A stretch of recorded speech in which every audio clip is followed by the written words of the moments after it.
Jadi memang sesuai dengan ekspektasi ya kemarin Bank Indonesia pada hasil pengumuman hasil rapat Dewan Gubernur yang diselenggarakan selama 2 hari memutuskan untuk menahan suku bunga BI rate di 6,25%. Ini tidak terlalu ada surprise, memang sudah sesuai dengan ekspektasi dan kita perkirakan mungkin di bulan Agustus masih akan tetap dipertahankan di 6,25% dan mungkin di bulan September nanti yang perkembangannya kita lihat akan cukup menarik apabila memang Fed Funds Rate-nya itu akan diturunkan di bulan September. Saya rasa ada peluang Bank Indonesia untuk lebih cepat menurunkan suku bunga, lebih cepat dalam artian yang dibanding yang kita perkirakan sebelumnya, mungkin akan dilakukan di awal kuartal 4 2024 ini. Dan salah satu target dari kebijakan moneter yaitu inflasi itu terus menunjukkan tren penurunan baik dari CPI maupun dari core inflation atau inflasi inti. Dalam lebih dari 1 tahun ya sudah berada di range perkiraan range targetnya ya itu sebesar 1,5 sampai dengan 3,5%. Ya. Jadi untuk saat ini sendiri inflasi untuk CPI itu di 2,5%, tepat berada di pertengahan target dari Bank Indonesia. Dan kalau kita perhatikan di sebelah kanan, chart untuk volatile ya, volatile ini biasanya dipengaruhi oleh harga-harga komoditas, terutama bahan makanan itu juga sudah mengalami penurunan secara signifikan dari sebelumnya sempat mendekati 10%. Dan saat ini kita lihat nilainya terus menurun sekitar ke 6%. Kalau dari sisi inflasi mungkin sepertinya permasalahannya tidak terlalu besar ya. Sementara yang paling menjadi fokus saat ini adalah dari perkembangan nilai tukar rupiah. Next. Jadi saat ini sendiri dalam memasuki bulan Juli,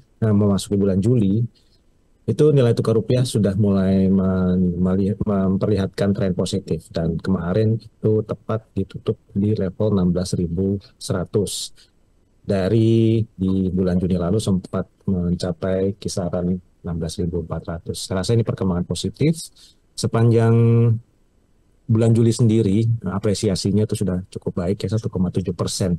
Sementara untuk bulan atau sepanjang tahun 2024 ini ya year to date sebetulnya rupiah eh, pelemahannya menurut kami cukup besar 4,6% meskipun banyak mata uang lainnya yang melemah lebih signifikan. Tapi rupiah kalau dilihat dari year to date masih banyak mata uang lainnya yang memiliki kinerja lebih baik dan ini lebih banyak dipengaruhi oleh perkembangan dari nilai tukar dolar atau kalau kita lihat dari DXY atau indeks dolar yang dalam beberapa hari terakhir ya memasuki bulan Juli ini itu cenderung menurun. Kemarin itu sudah berada di bawah kisaran 104 di kisaran 103,7 ya.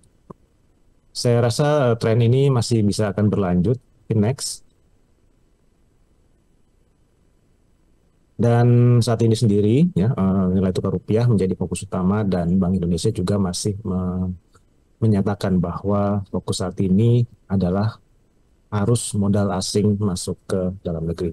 Dan kalau kita lihat ya sepanjang bulan Juli ya, telah terjadi inflow sebesar 233 juta dolar di equity market, sementara di government bond itu mirip-mirip angkanya sekitar 282,7 juta uh, dolar.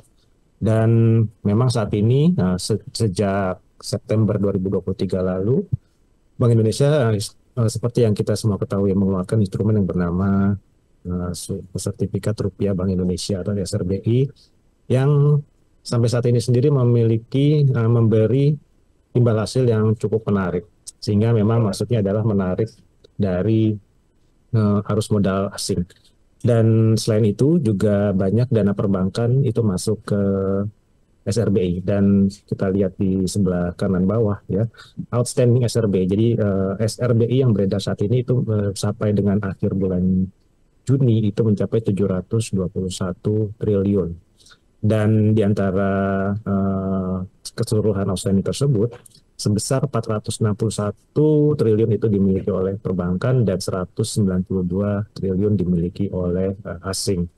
Dan ini memang kalau kita lihat sebenarnya berpengaruh juga terhadap likuiditas dan sepertinya ke depan karena memang imbal hasilnya lebih menarik ya, saya rasa mungkin sedikit demi sedikit imbal hasil yang diberikan itu akan diturunkan dan ini akan sangat bergantung pada perkembangan dari market. Next. Jadi memang saat ini kemungkinan ya probabilitas untuk penurunan suku bunga di Amerika Serikat itu cenderung mengalami peningkatan signifikan dan saat ini sendiri kemungkinan ekspektasi market itu mencapai 92% bahwa di bulan September itu akan dimangkas sebesar 25 basis point ya.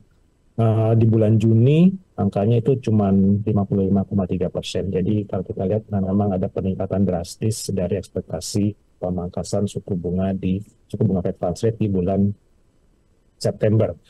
Dan untuk sepanjang tahun 2024 ini sendiri ya memang kemungkinan atau ekspektasi pasar ya bahwa sepanjang tahun 2024 ini akan dipangkas hingga 75 basis poin itu juga mengalami peningkatan saat ini di 50,5%. Sementara yang memperkirakan probabilitas untuk pemangkasan sebanyak 50 basis point itu sekitar 41,1%. Jadi total sebesar 91 hampir 92% itu ekspektasinya market 50 or 75 basis point. Jadi ini saya rasa perkembangan yang cukup baik. Namun ke depan memang kita lihat apabila memang kenyataannya tidak sesuai dengan ekspektasi, ini bisa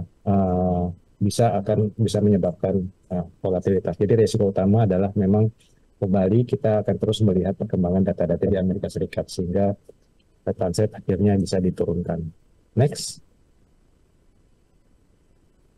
Ya, dan Bank Indonesia juga kemarin mengumumkan ya bahwa di tengah suku bunga yang tinggi, perkembangan kredit perbankan itu tercatat masih sangat kuat ya. Di bulan Juni di semester 1 itu mencapai 12,4%.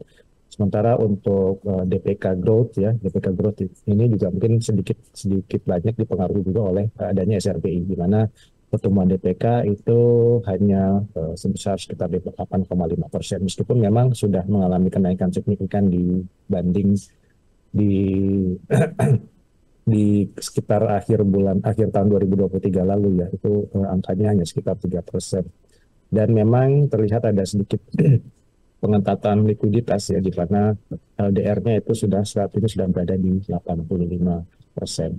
Namun di sisi lain memang NPL-nya masih cukup terjaga di level 2,34%. Next.